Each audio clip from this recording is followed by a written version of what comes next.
Tema 51, libros proféticos. Amós, el profeta de la justicia social. Preguntamos a Monseñor Romero, ¿quién era el profeta Amós?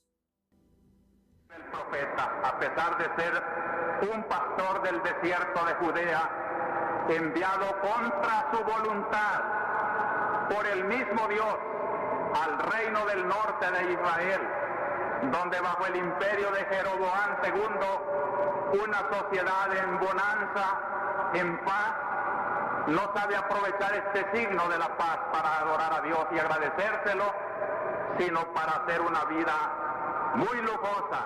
Se trata de un profeta extraído de la soledad del desierto de Judea, campesino, y sin embargo, a pesar de no querer ser profeta de Dios, es tan difícil el oficio del profeta. Obedece porque el Señor le insiste.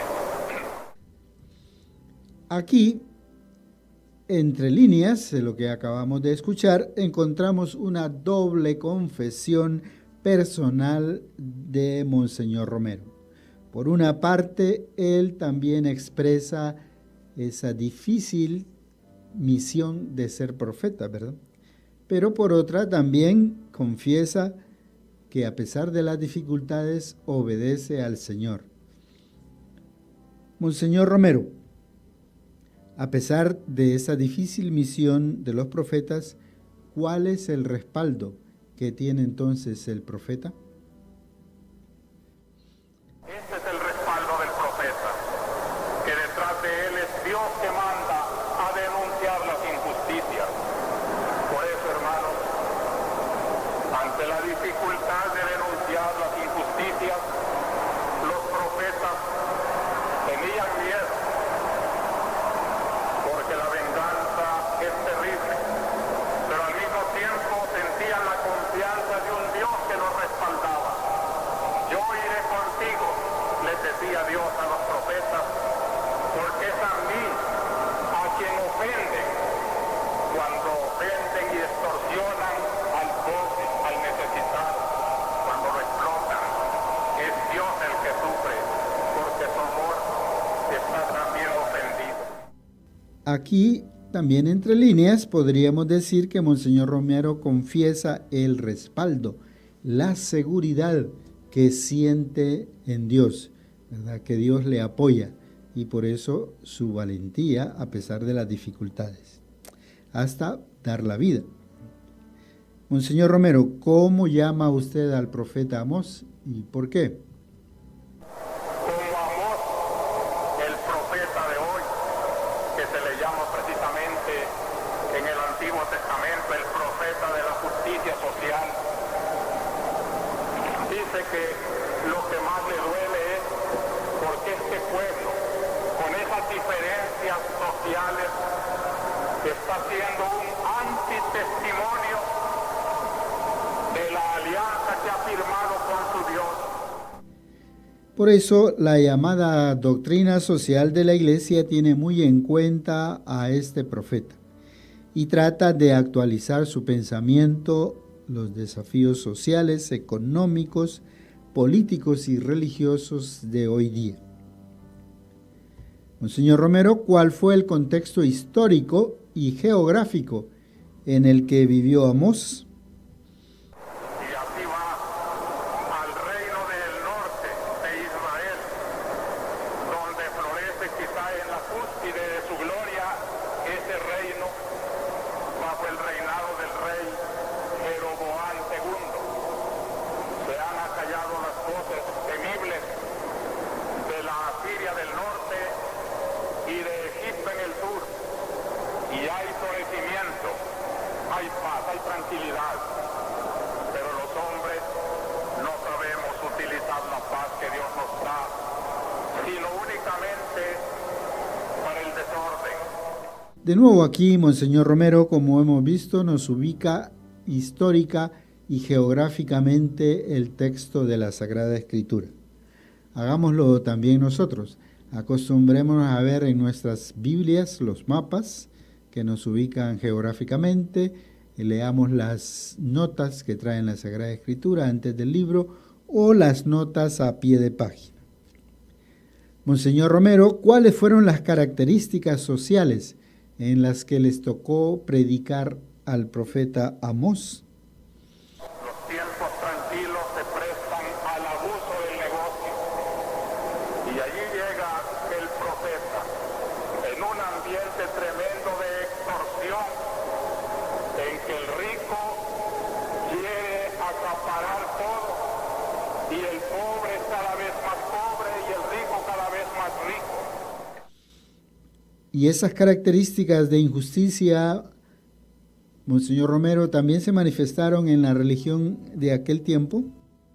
A este ambiente de injustas negociaciones, donde hasta la religión se ha comercializado, se aprovechan los novilunios y los sábados que la ley de Moisés mandaba descansar y no negociar, precisamente para estar tramando mejores negocios, cómo explotar mejor.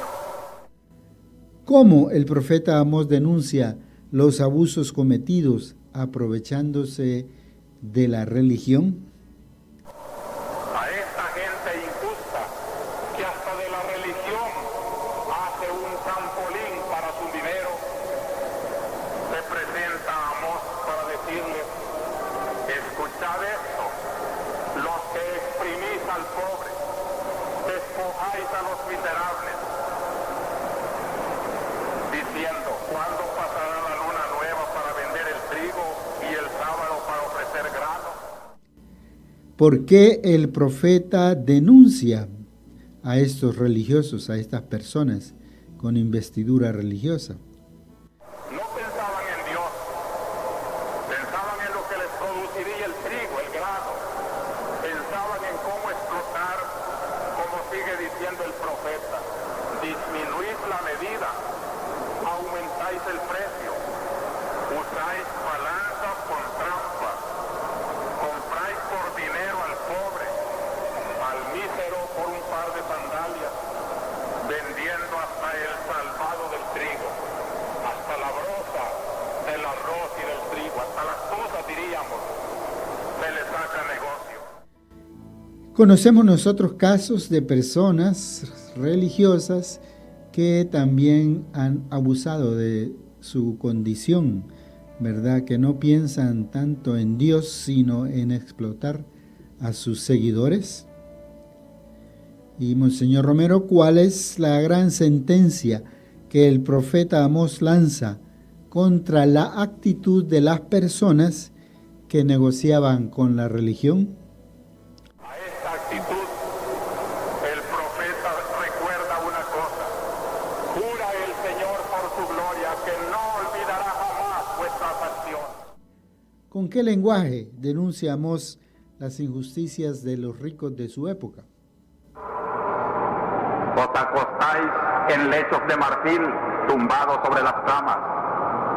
Coméis los carneros del rebaño y las terneras del establo. Son esas terneras que se alimentan solo de leche y naturalmente su carne es muy blandita y esto gusta a los sibaritas del norte. Canturreáis al son del arpa,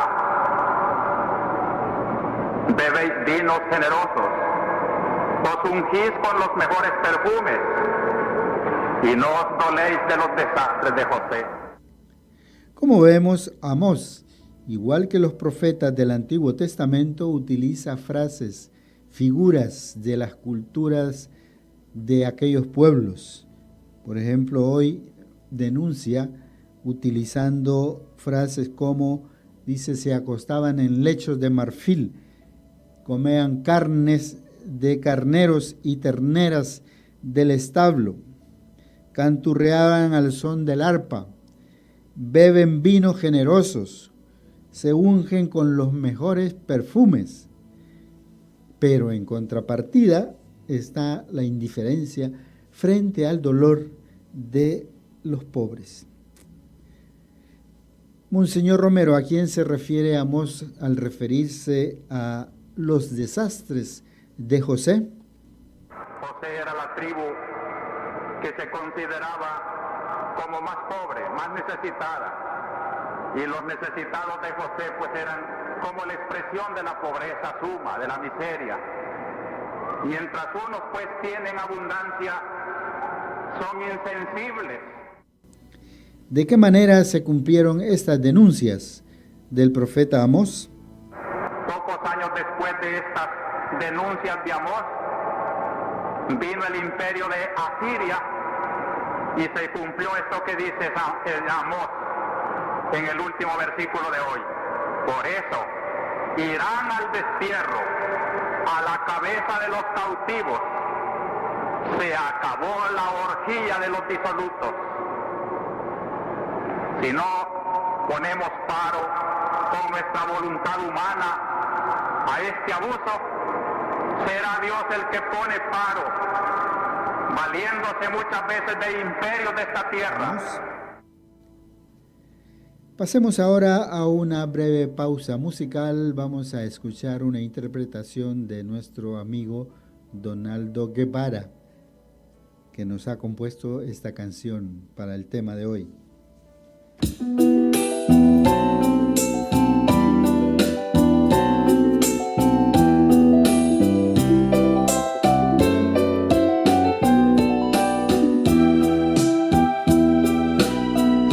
Siguió gritando, denunciando el pecado y dictaduras. Y falleció el profeta y callaron tu voz por un segundo. Pero el grano sembrado fue fecundo. Catequista incansable, hoy tu voz sigue sonando en mi interior. San Romero de América, tu voz resuena en mi interior. A los pobres y sencillos el Evangelio anunció. Como profeta en el pueblo, las injusticias denunció, y como Cristo al Calvario su vida nos entregó. Algunas preguntas para una mejor comprensión y aplicación de esta catequesis. ¿Quién fue el profeta Amós? ¿Fue difícil para el profeta Amós ejercer su misión? ¿Por qué? ¿Fue fácil para Monseñor Romero ejercer su misión profética? ¿Por qué? En esa situación difícil de los profetas, ¿quién era el que les respaldaba? ¿En quién tenían ellos su seguridad? ¿Es fácil o difícil para nosotros también llevar adelante la misión que Dios nos ha encomendado? ¿De qué forma nosotros experimentamos ese respaldo de Dios? Respaldo para llevar a cabo nuestra misión ante las dificultades. ¿Cómo le llama Monseñor Romero al profeta Amós? ¿Por qué? ¿Cuál fue el contexto histórico y geográfico en el que vivió Amós? ¿Cuáles fueron las características sociales en las que le tocó predicar? ¿Se reflejaron también esas características de injusticia en la religión de aquel tiempo? ¿Cómo el profeta Amós denuncia los abusos cometidos aprovechándose de la religión? ¿Por qué el profeta denuncia a estos religiosos? Conocemos nosotros casos de personas religiosas que han comercializado lamentablemente la religión, que no piensan en Dios sino en explotar a sus seguidores. ¿Cómo vivimos nuestra religión? Preguntémonos ahora si de alguna manera también se pueden aplicar a nosotros las denuncias de Amós por nuestra práctica religiosa. ¿Con qué lenguaje denuncia Amós las injusticias de los ricos de su época? Monseñor Romero, ¿a quién se refiere el profeta Amós al decir los desastres de José? A partir de esta catequesis sobre las denuncias del profeta Amós, ¿Qué llamado nos hace hoy día Monseñor Romero? Y este es el pecado grave, la insensibilidad. Y aquí, hermanos, no lo estoy diciendo solo de los grandes ricos, lo digo también de todos nosotros, que cuando tenemos algo que comer, un sorbete siquiera, una migaja, una tortilla, tal vez comiendo nosotros, nos hacemos insensibles al pobre que no tiene ni eso. ¿Por qué no compartir, como dicen los profetas, hasta nuestras pobrezas? Es una traición, según el profeta Amós, contra la alianza con Yahvé. Si Dios había hecho una alianza con este pueblo, seréis mi pueblo y yo seré vuestro Dios, pero con la condición de que se sintieran todos pueblo de Dios, hermanos unos de otros. Hermanas, hermanos, en los próximos días leamos entonces este pequeño, precioso libro del profeta Amós. Escuchemos sus denuncias que se pueden aplicar también a nosotros. No seamos insensibles frente al dolor de las personas pobres o necesitadas. Queridos hermanos, escojamos esta mañana ser los pobres de Yahvé. Lo que le pido es que convierta su corazón a Dios y que no ponga su confianza en las cosas de la tierra, ni se resienta por no tener lo que otros tienen, sino que ponga su confianza en Dios. Que Dios nos bendiga en ese esfuerzo por ser de los pobres de Yahvé. Gracias.